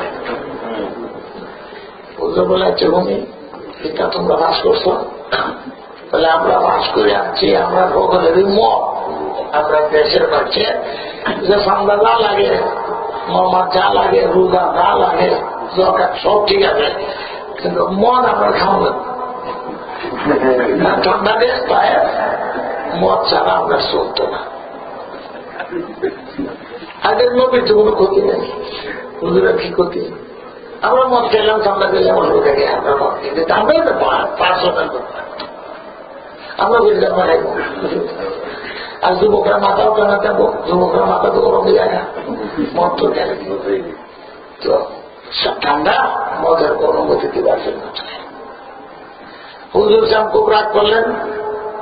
এখনো বুঝি এই সময় রয়েছে, মক্কা বিজয় হয়ে গেছে, তোমাদের ইসলামের কোন প্রয়োজন নাই, মদখোর মুসলমান আমি দেখতে পাই না, আমি দেখতে চাই না। যে বেশি 40 দিন মদ খাইব, আল্লাহ রসুল সাল্লাল্লাহু আলাইহি ওয়াসাল্লাম মুতমিনুল খাবার, তার করে ইবাদত বন্দেগী কবুল হয় না। অনেক আছে এরকম মদ গান খুব রাগ করলেন। একটা শেষ এরা হুজুর সারেন্ডার করছে, আমরা মদ খাইতাম না, তাইকে ফলাই দিব, মদ খাওয়া শেষ। সমাজে মদ চলত, এরা এখন সারেন্ডার দেখছে। হুজুর খুশি হয়েছে, আরেকটা প্রস্তাব রয়েছে, এটা অবশ্যই আপনি দস্তখত দিবেন। বাস করছি নবীর তাদের কথা মতে দিতে। হুজুর বললেন কি প্রস্তাব? যে আমাদের সমাজের মধ্যে সুদের ব্যবসা সব, যদি ওই সুদ হারাম, হারাম হইলে আমরা উঠে তাহলে থাকতাম, অর্থনীতি শেষ হয়ে যাবে, দেশ কুম্ভ হয়ে যাবে, অভাব আসবে, সুদের উপরে চলতেছে আমরা। হুজুর বললেন এটা তো আরো জঘন্যটা করছে। সুদের সবচেয়ে নিম্নতম পাপ হইল পার্সেন্টেজ পাপের গুনাহ, যে নিজের মার সাথে বদমাশি করা সমান। একবার হাদিস আছে, মিশকাত শরীফে হাদিস আছে, এটা তো আরো জঘন্য। কত হুজুর উল্টো পাল্লা, আমরা সুখ খেতাম না, আসল টাকা ফেরত দেয় সাথে সাথে। এই যোগ্যতা হয়েছে মাত্র ইমান আনছে, নতুন মুসলমান হয়ে এই যোগ্যতা হয়েছে নবীর কথা মানা যায়। আর আমরা যে পুরান মুসলমান, বাপদাদা মুসলমান, বাবার যুক্তি খেলায় অসুবিধা আছে। এখন দেখলো হুজুর খুশি হয়ে গেছে, তারা মাইন্ডে গেছে, সুখ খেত না। 3 নম্বর একটা প্রস্তাব, এটা হইল আমরা বিয়া শাদীর কোন কারবার নেই। যুবক যুবতী ওপেন, যার জন্য ইচ্ছা চলে। হুজুর বলেন আর নিকাহ আহমেদ সুন্নতি, বিয়া শাদী আমার সুন্নত, কিন্তু আমরা এই গাড়িটা চালানি বড় মুশকিল। কোন যুবতী কোন যুবকের সাথে যায়, কোন যুবক যায়, আর এটাই আমরা মধ্যে শান্তি। মাশাআল্লাহ, এই ফেস ফাঁস লাগাই আলাপ নাই। কাগজ করো, কাগজ করো, রেজিস্ট্রি করো, এর বহুত নির্দিষ্ট করার দরকার নেই, যার জন্য খুশি। এটাই ওপেন মার্কেট, এটাই আমার সমাজের নীতি। আপনি তো বলবেন এখন ওই যে বিয়া করতে লাগাও, যার বউ নাই হেলেন বউ দেও, যুবকরা বিয়া কর, এটা আমরা লাগে বড় কষ্ট দেয় করবো, ফুলা আমাদের মানানি যেত না। হুজুর বলেন কেন তোমাদের ইসলামেরই দরকার নেই, তোমরা মুসলমান হয়ে যাইছো, এটা সাঙ্গ তুলিয়া দিয়ে ধোকা দেবো। ছাড়াটা বললাম যোগ্যতা হয়েছে, কাই বাপার সাথে সাথে জানার নাম না মানার নাম, সাথে লাগাই গিয়া ওই হুজুর রাগ করছে, তোমার ইসলামের দরকার নেই। যেমন চিন্তা করলো 4 নম্বরটা কোথায়, 4 নম্বর প্রস্তাব রয়েছে। 4 নম্বর কি না, 4 নম্বর হইল যে আমাদের মেয়েরা প্রস্তাব দিছে, তাদের যে মূর্তিটা আছে তোয়াইফের বাসিন্দা, এটা হল নারী মূর্তি, মধুসন বিরাট দেহ, একটা মূর্তি খারাপ করে রাখছি, এটা নারী, জাতি মহিলা। ওটার বাংলা তো আমরা দুঃখ লাগবো, মহিলাদের দুঃখ লাগবে, তারা জাতি মূর্তি। কাজে তারা প্রস্তাবটা হইল মূর্তিটা থাকতো, ইসলামও থাকতো, ঠিক আছে, এটা থাকো, বাংলা দুঃখ লাগবো আর কি। এটা হল মহিলাদের প্রস্তাব। বেড়ে বয়ে গেছে, তোমরা যাই করো, আপনার মূর্তি লাগানো দেয়। হুজুর সাহেব বলে এই যে 4 নম্বরটা আগের 3টার থেকে আরো বোঝা গেল। আর লাই লাই লাল এই মাত্রদের ঠিক হয়েছে না, মূর্তির মহব্বত রয়ে গেছে, তো লাই লাই লাগছে। হুজুর সারেন্ডার করলাম, আমরা বুঝাই না।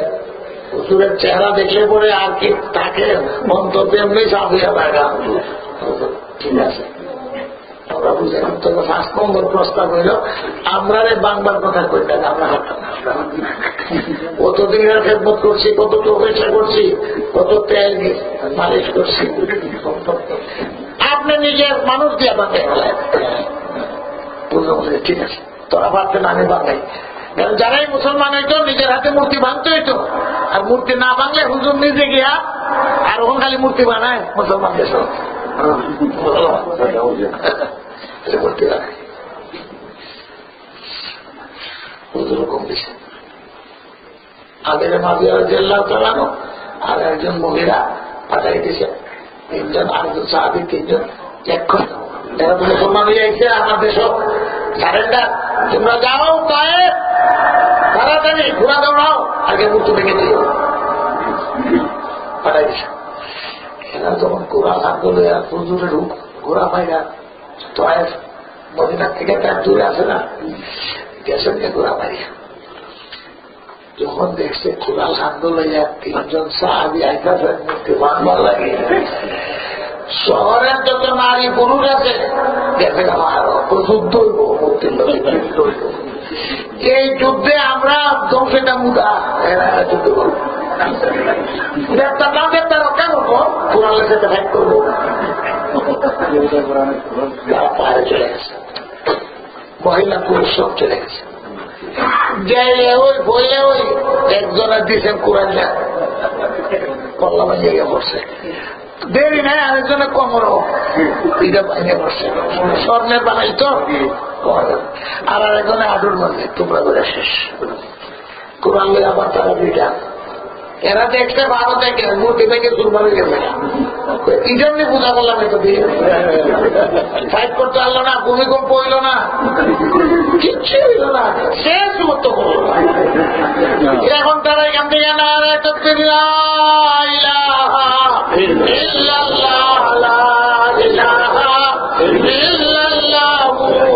মুহাম্মাদুর রাসূলুল্লাহ আল্লাহু আকবার আল্লাহু আকবার কইয়া কইয়া সব পাহাড় থেকে সব আইছে। এবার অবলম্বন হয়েছে এটার পরে উদাই এতদিন মধ্যে না, এটা সিলিভিশনে তো তত্ত্ববাদ আছে, এটা বলে শক্তি কিন্তু আরেকটা জিনিস তারা দেখলো যে এইটা তো গরিমতের মাল, যে তিনজনের ভাঙছেন তারা এটা গরিমতের মাল আছে, কিন্তু একটা স্বর্ণের তুলনা, একটা আঙ্গুল, একটা হাত, এই একটা স্বর্ণ তো কেউ নেয়। এটা দেখে তারা ভিতরে কেমন সাহাবা করছে, নবী কিরকম মানুষ করছে, যেহেতু ইচ্ছা করলে তুই একটা ট্রেন ঘুমিয়ে দিত, কোর্ট থেকে চুরি করে মসজিদের বাস্ক ভেঙে লইয়া যায় না, মসজিদের মাইক লইয়া যায় না, কেনা পকেট থেকে তো নেই, ওই মেয়াসাম মুসাম খাতির করে না।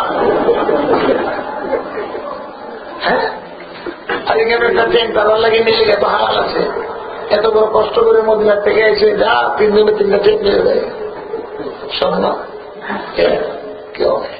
হুজুর সাহেব পাঠিয়েছেন ধান বাঁচে তো এই হচ্ছে আমাদের আদর্শ, লোক ইচ্ছা তাদের অন্তরে কিছু ছিল না, আমরা লোক করে এটাও তারা বুঝতে পারছে যে কি সুন্দর জিন্দগি সাহাবাদে আল্লাহ বানাইছে। ডাক্তার পাইছে এরা কিন্তু হয়ে গেছে, যে ডিপুটেশন আইছিল তাই এরা নদীর খেয়ে মতো হয়ে গেছে, তারা গেছেন তারা কেন 5 নম্বর মঞ্জুর হয়েছে, এখন 6 নম্বর। আর একটা প্রস্তাব, ইয়ং সোসাইটি, এটা অবশ্যই আপনি মানবেন। অর্থ হইল তারাই প্রস্তাব পাস করে আর হুজুরে গেলে দস্তখত দিটা, এটা নিয়ে নদীর মূল্য, নদীর টাকা। আল্লাহ পয়গম্বর যদি তোমাদের কথা শুনেন আর অনুসরণ করেন তো তোমরাই ধ্বংস হইবে, পয়গম্বরের কর্তৃত্ব না। আর পয়গম্বর তোমার কথা মানে যদি আর আমার কথা না মানে, যে কি জানে আমার রাজত্ব নেই, গণতন্ত্র, তাহলে পাবলিকে এমনি কয় এমনি, এটা দুনিয়ার ব্যাপার। কিন্তু শরীয়তের ব্যাপার পাবলিকের সামনে এমনি করে হবে না। শরীয়তের ব্যাপার কার উপরে? আল্লাহ রাব্বুল আলামিনের উপরে। আল্লাহ যেভাবে নির্দেশ দিতে পয়গম্বরকে, আল্লাহ বলবো সুজা করো। দেশের ব্যাপার এটা আলোচনা রাস্তা হতো, এটাকে পাবলিকে দিতাম। শরীয়তের ব্যাপার পাবলিকে রাখতো না, আল্লাহ রাখতো, নবী রাখতো। নবীও পেয়েছেন আমার দেখতে, আল্লাহ তোমার দেখতে প্রত্যেক মারি হয়। 6 নম্বর কিটা প্রস্তাব আমরা যুবক এরারও তো আতরাম লাগে, এরা কইছে আপ ডাউন করতো না, নইলে রুকু সজিদা বেলা ফেরা তেরা ঢুকা পারে গেলেন আরেক মাস।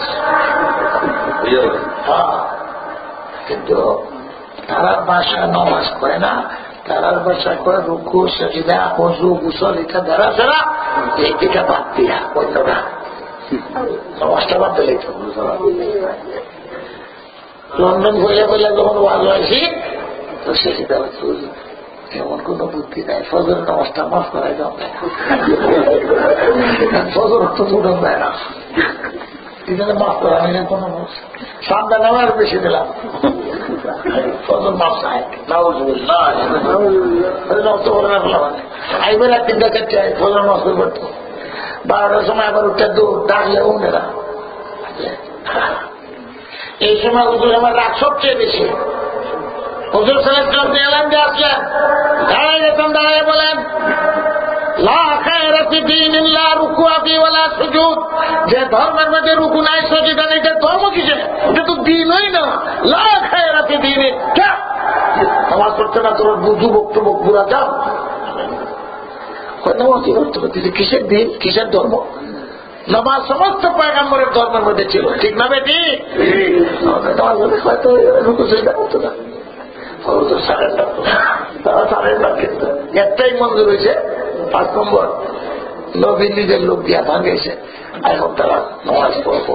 সাহাবাদের যুগে বেনামাজি মানুষ ছিল, নবী দুনিয়ার থেকে যাওয়ার পরে 200 বছর পর্যন্ত কোন বেনামাজি লোক ছিল, হিসাব করেন 200 বছর পর্যন্ত। আর যার নিজের তালেম বড় যত বড় তালেম আছে, বড় বড় রাজা বাচ্চা নামাজ পড়তো নামাজ পড়তো নামাজ পড়তো নামাজ পড়তো, এমন ভাবে লোকটা ভালো হবে বেয়াদে নামাজটা নামাজ ভালোই হোক না সবচেয়ে খারাপ হইল, এখানে সবচেয়ে খারাপ মনে করে না, জিনা বেবিচারি মিথ্যা খারাপ মনে করে, কিন্তু নামাজ ছাড়া খারাপ। আপনারা ঘরে টাইম নামাজের যে রেগুলার টাইম মনে হয় হয়ে গেছে 9:30 বাইরে গেছে, আজান হইব জমাত হইব, ইনশাআল্লাহ কালকেও আপনাদের মাহফিল চলবো, বাকি আয়াত গুলা তফসির হবে ইনশাআল্লাহ। এই আয়াতের সারমর্ম হইল আমরা নবীর অনুসরণ করতাম না, নবীরে আমরা মানে সেই সময় আল্লাহ আজকে অনেকে চায় না বিধান পরিবর্তন করে দিচ্ছে। আল্লাহ তারা আমাদেরকে কালকেও আছে, আরো 3 দিন আছে, আমার শরীরও ভালো না, আমাদের বুঝতে আর সাথী সঙ্গে আব্দুল গানি সাহেব গেছে, এখন আছে 12 কোটি আছে, শরীর ভালো না, আর অনেকে দুনিয়ার থেকে চলে গেছে।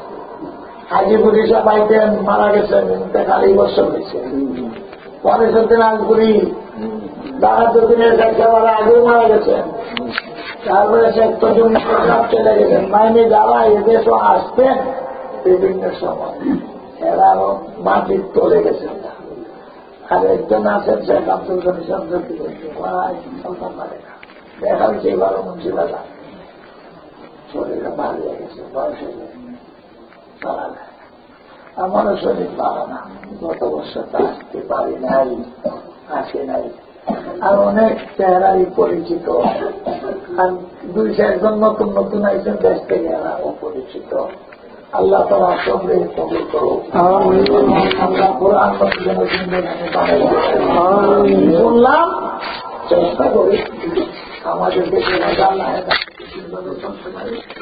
বাকি আরো এই সুরার আয়াতগুলি রয়েছে, কালকেও 10 কোরআন হবে, যা দেখলাম বিজ্ঞাপনে শনিবার হইব, রোজবার হইব, কালকে এখানে হইব। একজনে আলোচনা দাওয়াত দিয়ে আনবেন কোরআনের কথা, কোরআনে কিভাবে আমাদেরকে চলবার জন্য আল্লাহ কবুল করুন। আমাদের জন্য আল্লাহ তাআলা কোরআনের দরজ দিবার তৌফিক দেয়। রাত্রি ফোনে 10টা মনে হয় রেগুলার জমা দিলাম, 10 মিনিট হয়ে গেছে। আগামীকালকের জন্য তৈরি হইবে, একটা দরকার হলে কালকে আর একটু লম্বা হইলে অসুবিধা নেই। যেহেতু শনিবারে কাম নাই। কি বলেন? শনিবারে তো কাম নাই, কালকে তো কাম আছে, আর বুড়া দুরা যায় অনেকেরই কাম নাই।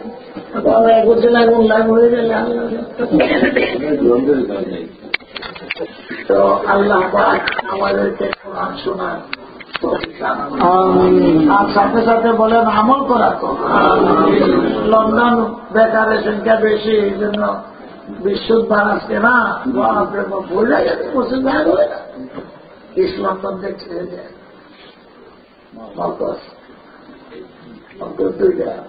পুরোটা দুইটা আর বেশি অংশ বাংলাদেশি মানুষের যাবে হবে সপ্তাহে বিশুদ্ধবার বেশি বিশুদ্ধবার হয়। আজকে জুমার রাত্রি খাস করে সমস্ত সপ্তাহের মধ্যে বিশুদ্ধবার রাত্রি সর্দার, আর কালকে জুমা দিন সর্দার, জুমা তোমার হয় এই মসজিদ হইব, এই গেল বয়ান হইব আমার জন্য وعلى آله وصحبه صلى الله على سيدنا ومولانا محمد وعلى آله وصحبه وسلم. أستغفر الله إن الله غفور رحيم لا حول ولا قوة إلا بالله العلي العظيم. وإن لم تغفر لنا وترحمنا لنكونن من الخاسرين. ربنا لا تدع لنا ذنبا إلا غفرته ولا هما إلا فرجته ولا دينا إلا قضيته ولا مرضا إلا شفيته ولا حاجة من حوائج الدنيا والآخرة يا كرما إلا قضيتها ويسرها يا أرحم الراحمين. ربنا لا تحكمنا بقدرك ولا تهلكنا بعذابك ونصرنا بنصرك يا ولي من لا ولي له يا كافي من لا كافي له يا شافي من لا شافي له يا رحمن الدنيا ورحيم الآخرة. আল্লাহ কোরআনের মজলিসে কবুল করো, আমাদের জিন্দেগিতে গুনাহ মাফ করে দাও। গুনাহ বড় গুনাহ ইচ্ছায় বলে ইচ্ছায় বুঝিয়া না বুঝিয়া যে কোন রকমের বাপ শোনো না। আল্লাহ বন্দা তোমার কাছে করছে, তোমার নাম জবাব আমাদের গুনাহ খাতা তুমি লুকাইয়া রাখছো, প্রকাশ করিয়া দিলে তার উপায় ছিল না। আল্লাহ লাঞ্ছিত করিও না, বেইজ্জত করিও না, প্রকাশ করে দিও না। আল্লাহ মাফ করে দাও, আল্লাহ সাফ করে দাও, আল্লাহ নেকি দিয়া ভরিয়া দাও। এই জাতিদের অন্তর থেকে দূর করে দাও, রাসূল করে কোরআনের বরকতে দূর করে দাও। আল্লাহ হেদায়েত আমাদেরকে তুমি নসিব করো, আমাদের পরদেগারকে মাফ করে দাও। এই মসজিদ যারা আবাদ করতে হয়তো অনেকেই দুনিয়াতে দুনিয়াতে না, নামাজ পড়ছে আজকে দুনিয়াতে না।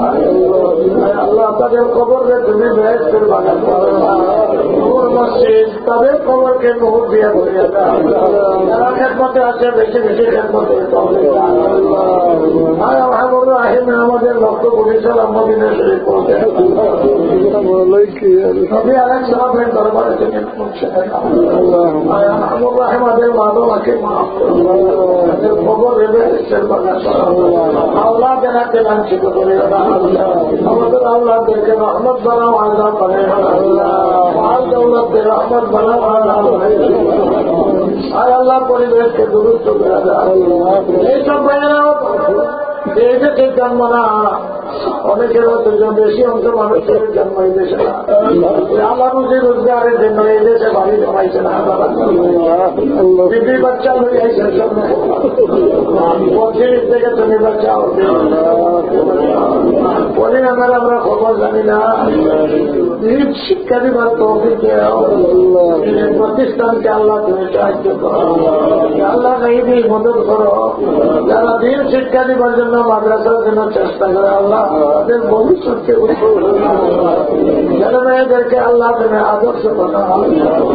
আল্লাহ তুমি আমাদেরকে বসে ঘাটে বলে মারিও না, আল্লাহ লেখা গোলা করিয়া মারিও না, আল্লাহ ছাত্র শিক্ষকদের লাঞ্ছিত করিয়া সন্ত্রাসীদের হাতে ভালো থাকি বুড়া থাকি তবুও তোমার বাপি বলি পায়ে গেলি চাকরি তারাইয়া দাও দিন স্নান করিয়া মলাই আমি ফিরে যাইব ঘুরিয়া তুমি বিকাশে বুঝিবে আমরা শুনিবে আমরা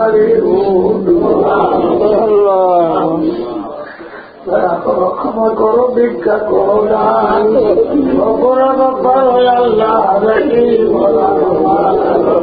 মায়া দয়ার নজর আল্লাহ করো একবার গুণার বলে জীবন নালায়ক বন্ধা সব নিতে পারি বদলে তোমার আল্লাহ আল্লাহ বুড়া বসে সকল আল্লাহ তুমি জানিয়া পরিবার বিবি বাচ্চা মাদ্রাসা ছাত্র শিক্ষক সবরে তুমি আল্লাহ বাংলাদেশকে তুমি হেফাজত দেশের মানুষের মহব্বত দেশের প্রতি আছে আল্লাহ দেশকে মারামারির থেকে বাঁচাও হাত থেকে তুমি দেশকে বাঁচাও আল্লাহ দেশের মধ্যে যারা ক্ষমতা প্রয়োগ করে আল্লাহ তাদের শুভ বুদ্ধি দেয় যারা ক্ষমতা আছে আল্লাহ তাদেরকে শুভ বুদ্ধি বাতিল খতম করে দাও বেদাত কুফরি খতম করে দাও মুসলিম মাদ্রাসা ইমান ইসলামকে আল্লাহ তুমি মধ্যে যারা হজে যেতে চায় তারা আসান করিয়া দাও যারা উমরার গেছে যেতে চায় আসান করিয়া দাও বেমারি হয়ে আল্লাহ ইমানের সাথে করোনার সাথে আল্লাহ তোমার আমাদের ছেলে মেয়েদেরকে আল্লাহ মুশকিল আসক্ত আল্লাহ রহম করো পয়সা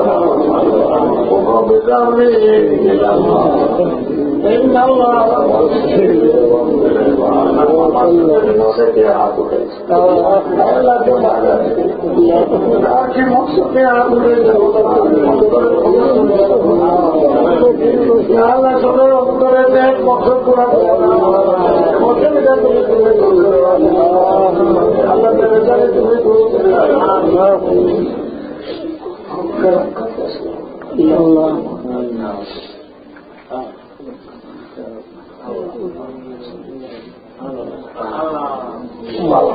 Allah